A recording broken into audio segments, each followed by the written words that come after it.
Disney Speedstorm is available.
Well, happy Tuesday. Happy Tuesday. So earlier today, we went upstairs to the fellowship hall. Yep. And our Monday crew was here for a second day in a row. We didn't keep them overnight. No, there was not a lock-in. No, they went out and they came back for a second day Because of church work. our church family was so generous, living into that core value of serving. They've received so many coats and jackets and hoodies and sweatshirts that one day of work was not enough to get them bagged Isn't that cool? and tagged.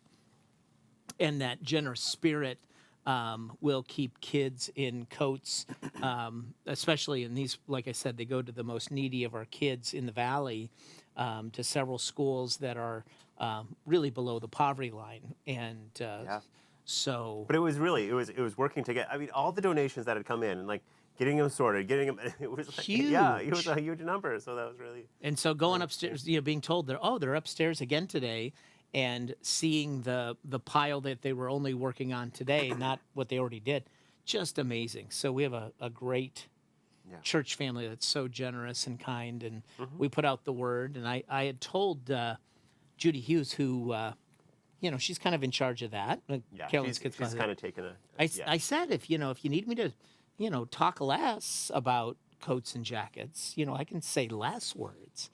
And then she said, no, we need to do this. So yeah, she was very thankful for all of that. It is cool, so, but it was amazing to see the response. Yeah, couple of things in the news today.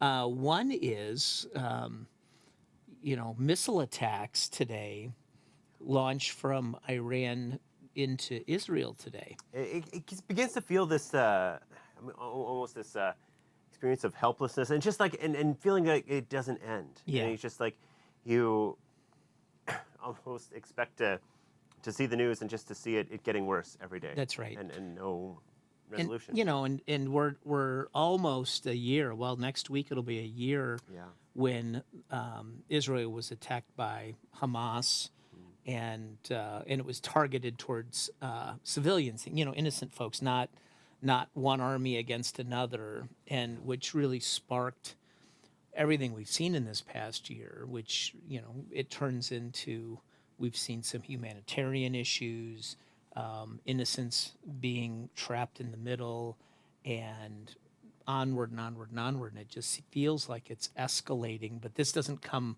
out of nowhere. I mean, we really go back to last year and where this kind of kicked off of a, not here, but us versus them thing. And so, we really, there's no easy answers. There's And no, that's part of the problem, right?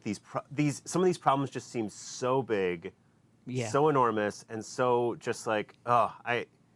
why do anything? Why That's why right. bother with anything in life? And It's and I've just- said this before is, if you follow the news, great, and if you don't, that's okay.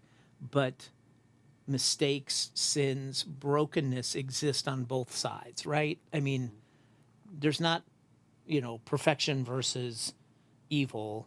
That there's been mistakes and overreactions on and poor choices, and you can say things like, "I'm for the Palestinian people," "I'm for the Israeli people," and yet to say leadership on both sides may have not chosen well too, right? I mean, in various discussions, and so it's not even about taking sides, but seeing the brokenness in all of it. That's human, That's, right? That's what right. it means to be human. That's right. Yeah. And people are quick to say, well, you're either on this side or you're on this side. And when I've talked about peacemaking, what does Jesus do? But he stands in the middle from side taking. And that's the calling, is to be in the middle of and calling people together to somehow solve this or solve any conflict, right? Right. I mean, yeah, it's so interesting how Jesus was on the side of his people who were terribly oppressed, but he was also on the side of the Roman soldier. That's right. And he was, it's just like, it's How a do you bring fascinating people journey. together, right? Yeah. And so it isn't, it for me, it's not about saying, you're either this side or this side or whatever. It's like, no, let's be honest in an assessment and say, mistakes are made on every side, and innocent folks on either side of that, are also affected. And my heart goes out to the victims. Oh, for sure. And, how do we end collateral damage? And to me, that is way more than, picking sides, like, how do we save lives, of folks who don't want any part of, being in the war zone, right? Yeah.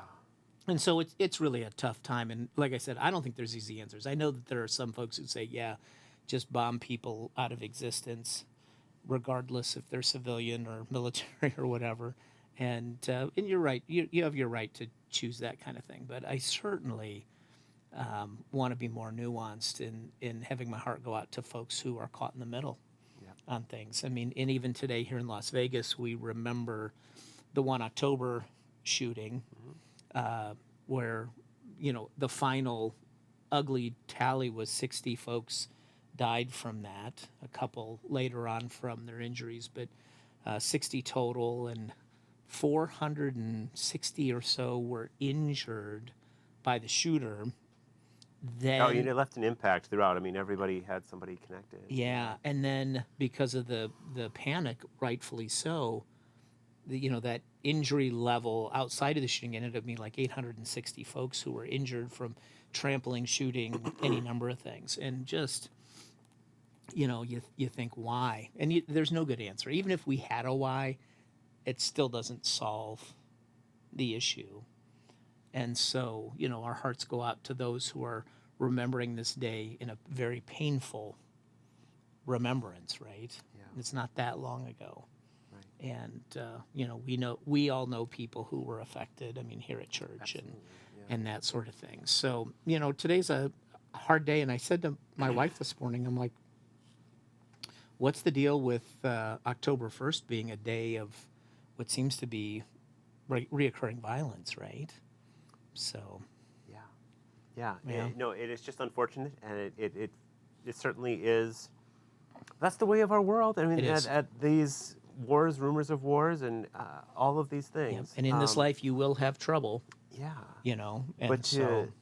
But as Jesus spoke, how to find a message of hope. That's right. And we're going to talk a little bit about that in the song we're going to hear today, of how to move beyond some of the troubled mindset, if at all possible. Sometimes things really hit hard, and the song will kind of deal with a little bit of that, reflecting on this past week. But there's also good news this week. You're going to be a father again? Yes. So this Friday is the day. They had to schedule this one, as I think I mentioned a week or two ago. Yep. And Kira's ready. Kira is ready. Yeah. She feels like it's been long enough. Long enough. We're ready to have a baby. Yeah. So I promised this. I thought, right before this all comes to pass, I thought I would give one last shot at some baby names for you guys. Okay. And can we put some of this up on the screen here? Right. We have the top 10 baby names in the Bible. So these are strictly biblical names. These are all biblical names. Yeah. These are the ones that you put your heart and you kind of set on the biblical idea. Yeah. I want. Well, there's one that's in there that's a nuance.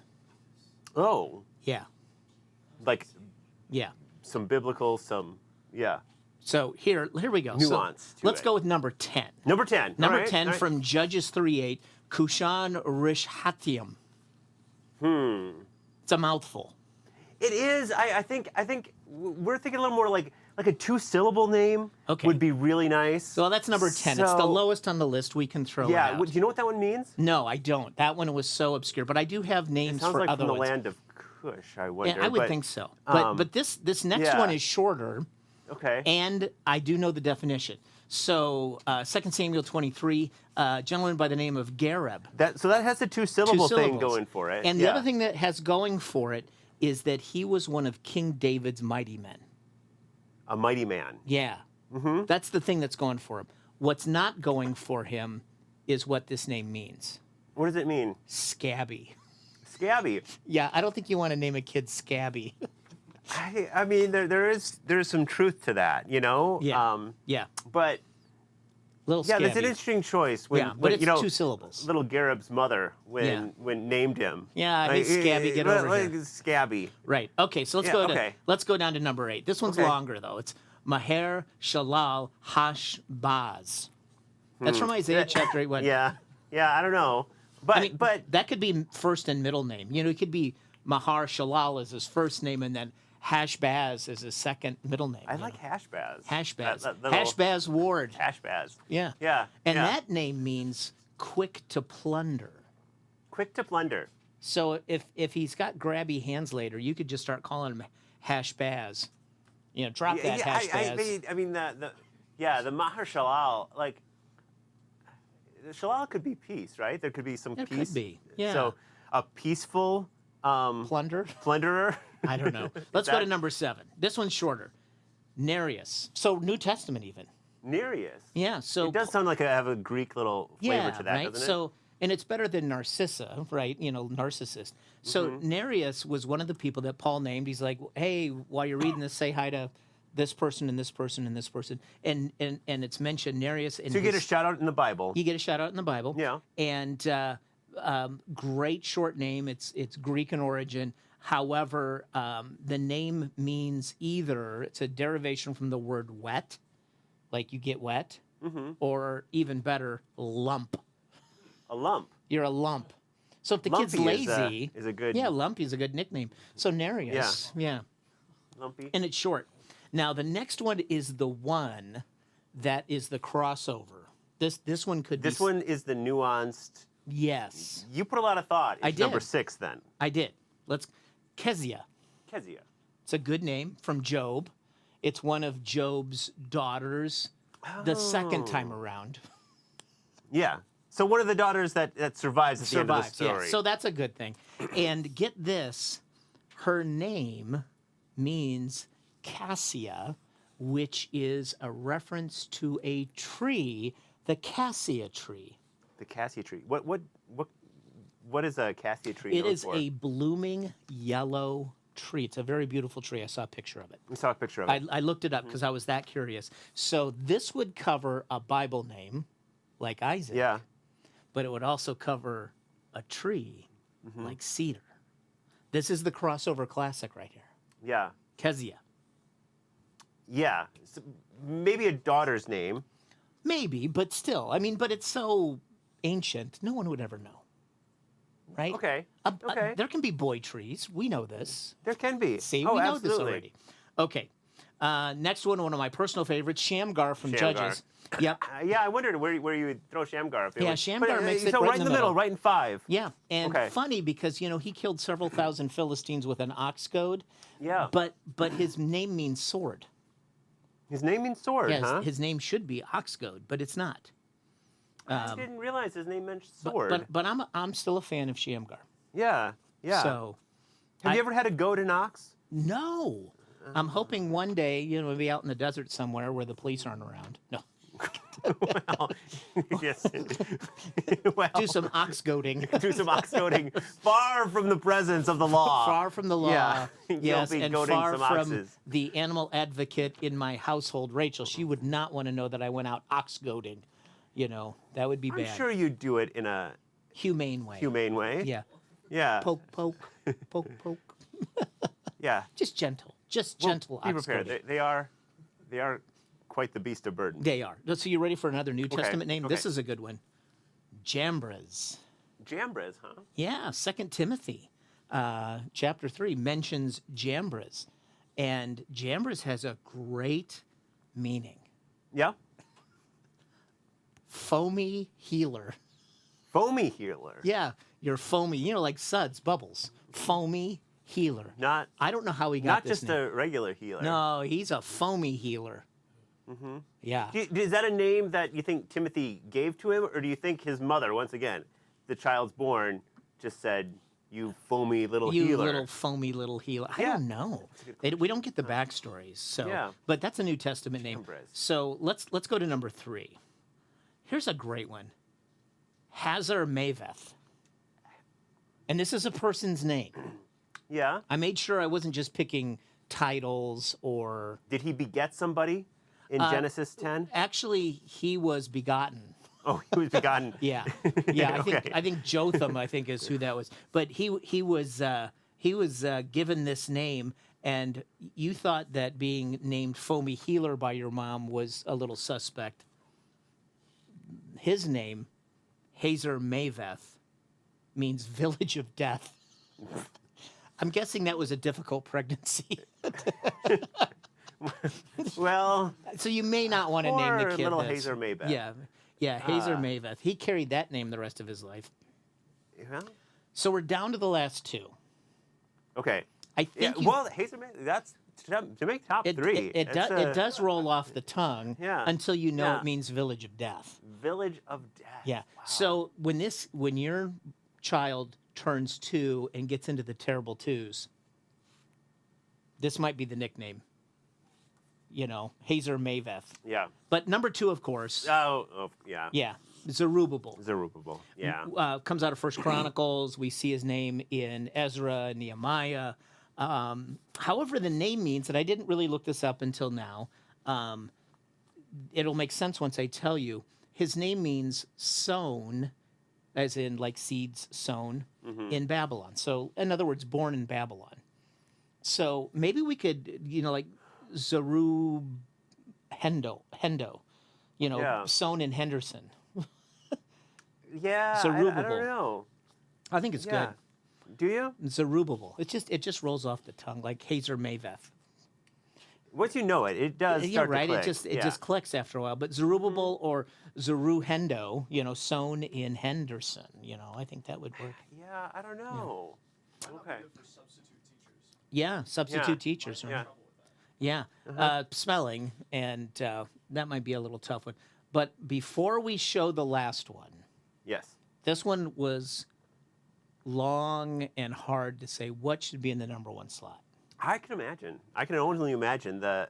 I mean, Ranking I these. knew when you were, you were in the office yesterday and working away Yeah. like long Yeah. past hours. I That's figured right. I was here till 2 in the morning. it was a tough decision. Yep. But this comes from Genesis Okay. and biblical name, of course, because it's all Bible names. Right. We are only focusing on biblical. But I thought that this should fit the number one slot. So let's put that up on the.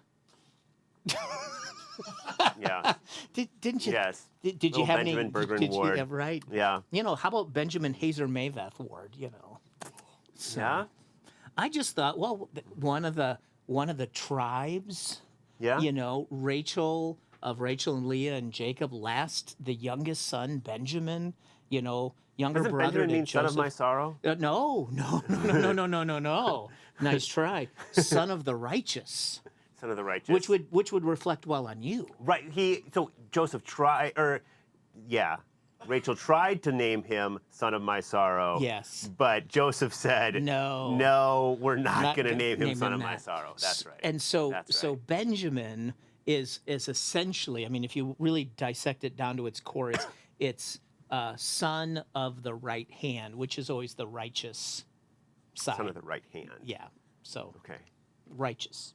You know, like Jesus ascended to the right hand of the Father, the hand of power, the hand of righteousness. Yeah. So, anyways, I have put these together in a nice little paper list for you. right. Don't take them home. Yeah. No, I know Kira was making sure to tune in Uh-oh. on on So, the Kira, I'm broadcast. sorry that yeah, it's not good. Could have had the drum roll for number one there. Yeah, So it did. It showed up just in time. I just wanted to help. Yes. Yes. I mean, on the off chance you guys were like kind of waffling between a couple of names, you know, I'm sure you've narrowed it down, but like, oh my gosh, we're not quite sure yet. Yeah. And we have to just see the baby to know for sure. And, you know, you get to that point and you And go, if he comes out looking like a village of death, or a foamy healer. foamy healer. Yes. Oh my heavens, it's a village of death around here. So Wow. anyways, that's I'm only helping. Okay. Only helping. Only helping. Yeah. Yeah. And so here's the thing. When this child was born and healthy and happy and everybody's good, you know what's going to happen is they're going to have a beautiful name and then they're going to count their blessings for how well things went, right? Yes. Yes. And so Yes. that is the song we're going to hear today. So we're going to go to Let's the count some choir blessings. from 9:30 and hear a wonderful song, and I'll tell you the history about it when we come back.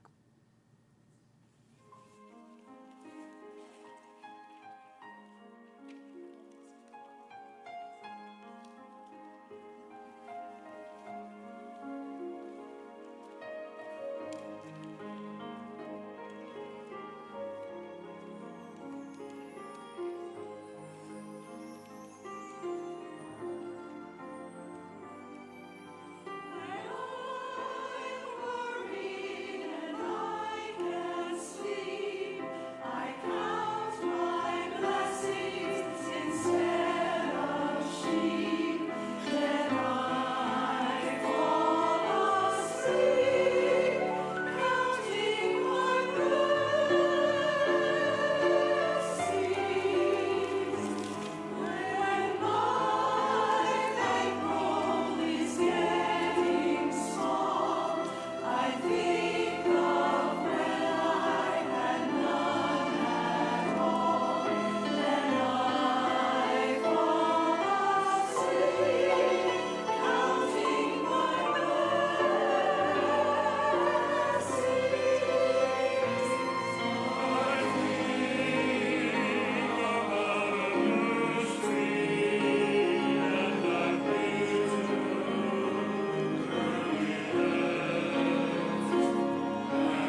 Irving Berlin. Irving Berlin. Yeah. Yeah, So a few of his things that we've over the taken a years, look yeah. at over the years. Yeah. Now, this song was written in 1954, and it really fit well talking about generosity this past weekend. And Keith Thompson said, we should do Count Your Blessings instead of sheep. Or, yeah, Count Your Blessings instead of sheep. And I was like, well, let's look at the lyrics. Looked at them, like, that's perfect. So he worked it up, choir practiced it, and here we go. And it ended up being inserted into the classic Christmas movie, White Christmas, with Rosemary Clooney and Bing Crosby. Really? So it's one of those, I mean, you get it to the fits month with, of Christmas and all of that too. month of Yeah, I mean, December, and that's- you're flipping through the channels, and you'll see some of these classic Christmas movies. White Christmas is one of those, and that's where it comes. And for many years, this song was associated as a Christmas song. I mean, not necessarily on the radio, but people heard it and thought Christmas, only because it was in a Christmas movie, but it has nothing to do with Christmas. But it doesn't necessarily No. bring up Christmas. No, I did not think of Christmas listening to it No. on Sunday or just now. But you can see how it would fit. Yeah. Yes. So when he wrote this song, he submitted it for the movie, and he also at the time wrote a letter to the executive in charge of this movie for 20th Century Fox for White Christmas. His name was Joseph Schenek. And he wrote, so Berlin wrote this letter why this song essentially should be in the movie and explains it. So this is what he writes. So this is Irving Berlin writing this. He says, I'm enclosing a lyric of a song I finished here, which I'm going to publish immediately. And then he goes on to say this. You have always said that I commercial my emotions. In other words, he's like, this executive kept saying, all you're doing is writing songs about how you're feeling. And clearly he was criticizing him for it. Okay. So you said, you've always said that I commercial my emotions. And many times you were wrong. But this particular song is based on something that actually happened to me. Okay. So now he tells the story of where this song came from. Okay. After the worst kind of sleepless night, my doctor came to me, and after a lot of self-pity, belly aching, complaining about my insomnia, he looked at me and said, speaking of doing something about your insomnia, did you ever try counting your blessings? Ooh. So the doctor did not have a lot of sympathy. Yeah. You go in and want to do your belly aching and I can't self-pitying sleep, and and I'm complaining. exhausted. Yeah. And knowing Irving Berlin is a Hollywood name, songwriter, big shot, the doctor probably got a belly full of that, and he said, why don't you just count your blessings? Yeah. Wow.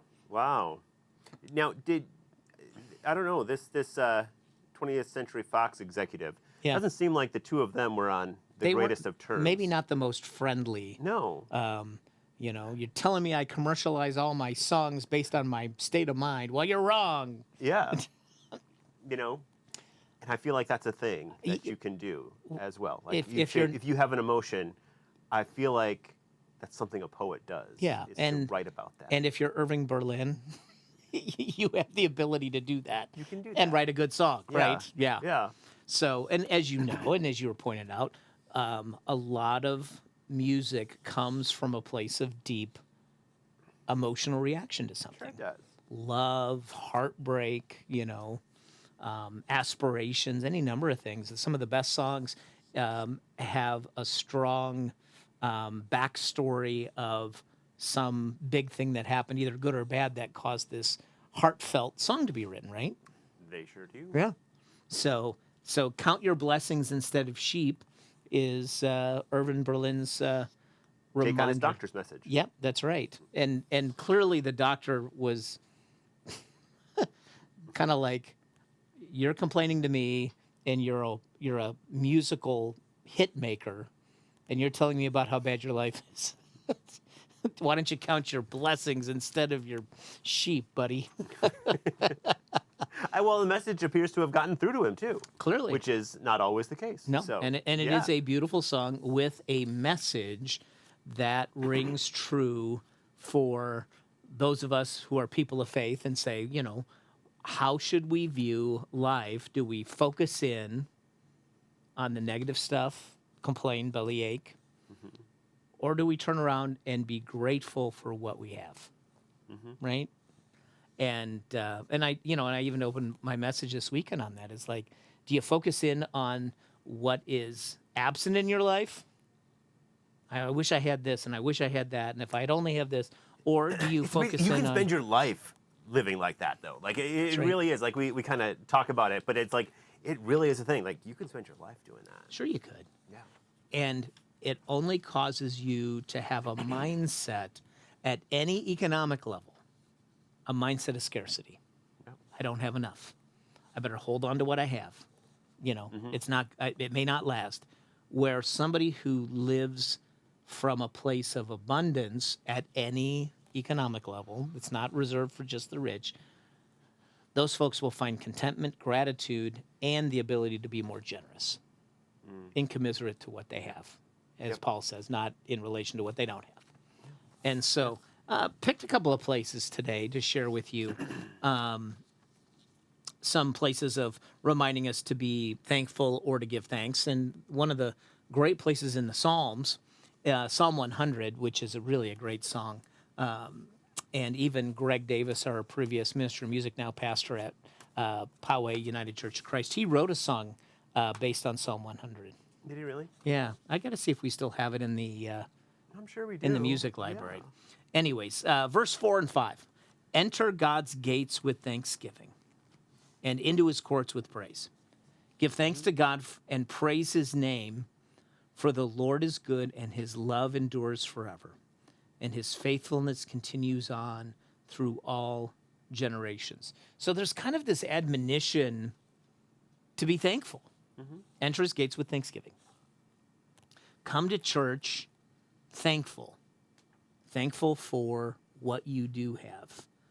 And being reminded, one of the reasons to be thankful is that his love, God's love, endures forever. And it's not contingent upon what I do or don't do. The line is this: God can't possibly love me any more than he does in this moment. There's nothing I can do or don't do that would make God's love increase for me than it is in this very moment. And that it is true every day of your life, which is a reason to have great Thanksgiving. And we talk about coming and being in church community, just being together on Sunday or Saturday night. And when we are together in community, I just want to make sure my batteries are good. Yep, okay. The worries of the world kind of, at least for me, they melt away when we're together at church. You got to have a place like that. I mean, I think that's one of the categories for worship, because if we're coming to worship but we're still burdened down by whatever's out there, yeah, there's probably still a benefit of gathering together, but like, are we truly able to worship and focus on what matters? Right. Yeah. And of course, when something extreme happens in your life, you're going to bring that heaviness with That's you true. in an extreme moment in your life. But I'm just saying, on a regular kind of normal week, you come and you're able to forget your worries and troubles. And so this is a place of blessing, a place to kind of leave that stuff at the door and be like, oh my gosh, this is the most important hour in my week, right? And even on Sunday, Dana, when you handed it off to Dana to sing our closing hymn, she's like, we're done already? Like that's the way it is when you lose yourself and not be thinking about all the other stuff. That hour goes quick because you're just immersed, and what a blessing that is to be able to leave your troubles behind. Yep. And I think that is very true. So enter his gates with thanksgiving and into his courts with praise, and leave some of that behind, because you can pick it up when it's over, right? I mean, it'll still be there, some of that stuff. And church is kind of the great equalizer, right? It's not about how much you have or how much you don't have. It's not about how joyful you are or how troubled you are. We all just come. Just come as you are. right? Yeah. And it's a great equalizer. And so I think that's one of those places. Now, in Ephesians, Paul lays out a clear kind of choice about being thankful and grateful and counting your blessings, or a different kind of behavior. It's only one verse, but Yeah, put it Ephesians 5, verse 4. Nor should there be obscenity, foolish talk, or coarse talking, which are out of place, but rather thanksgiving. so it's a time management issue, right? What are you going to choose to do? Yeah, yeah. You can choose to live however you want, make jokes, and coarse joking, Yes. tell rough jokes or whatever, and be foolish. You can choose to do that, or focus in on what you can be thankful for. And again, it's almost like when you see it that way, it's like sometimes we consider like being grateful is not enough. Right. Like we gotta add to this other obscene talk or Yeah, whatever right. it is. Like Up the ante, right? Yeah. And yet one can be full of thanksgiving, giving thanks. One can be joyful. In other words, Paul doesn't say, well, your choice is either to have fun or to be a Christian, right? Like that's not the equation here. right. He's like, making jokes at other people's expenses, like hurting people, telling a joke that might offend or closing somebody down. It's like, that's not helpful to anybody, going out of right? your way to like hurt Yeah, people, not yeah. somebody down. Yeah, and that's kind of what he's pointing to. Or you could be thankful, which can include being joyful, and even he talks about coarse joking. He doesn't say just like, but it's okay to have a sense of humor, right? I mean, we Right. even have that in our core values when we talked about our church personality, and friendly and fun were some of the words that came out of, who are we as a congregation? Friendly and fun is a part of that equation, And so what? Hold on. Give me 1 second. Keep going. We're working. It looks like we're done. So we talked about being friendly and fun Friendly as fun. a church family that is different than coarse or hurting people, right? So I think we might have had a blip. I'm not sure. We did. But we're Okay. back. Oh, we're back. You're exhausted. I'm tired. Yeah, I am too. I went to This Mars is- and back in a wow. split second. But you can have fun and be thankful and be joyful, and it doesn't have to hurt people, Yeah. right? And then, of course, you end with, and we've mentioned, excuse me, this one before in 1 Thessalonians, oldest book of the New Testament, and Paul, his earliest writing that we have. Yeah, which is kind of fascinating to think Yeah. about. Yeah. And But- and he closes the letter to the church of Thessalonica this way. He's like, be joyful always, pray continually, give thanks in all circumstances. Like 3 things. Joyful always, pray continually, give thanks in all If circumstances. you could just do that, like, wouldn't this world be a much better place? Yeah, if everybody would sign a contract just to do those 3 things. there'd I be a- love being joyful and Yeah, right? joyful prayer and Yeah. and giving thanks. Yeah, that just simple stuff. And he says, for this is God's will for you in Christ Jesus. So when we think about generous living, it all begins with gratitude. Yeah. It begins with count your blessings. It begins with contentment. And out of that can grow something really big in your life. And I've told you this, I didn't say it on Sunday, but some of the most generous people in this church have the least. And so it's not about an economic level. And so it's a reminder that any of us can be generous. Yeah. And it begins with Thanksgiving. Yeah, that's the blessing. And Yep. let's count those blessings. Absolutely. So with that, we're going to end today. Philip's out of town during the week. He'll be here this weekend. And so we're just going to the hard close today. But we hope that you have a nice day, and also keep praying for that heat to end. I know. Right? Is it going to end? I don't know. I don't know. It's permanent summer. No. We broke Las Vegas. It's always going to be summer from now on. Yeah. Ugh. Right? Yeah, Hotham. Yes. Yes. good So word for anyways, it. we hope you have a great rest of your day. We love you. God bless you. Take care, and we'll talk to you soon. All right. Bye-bye.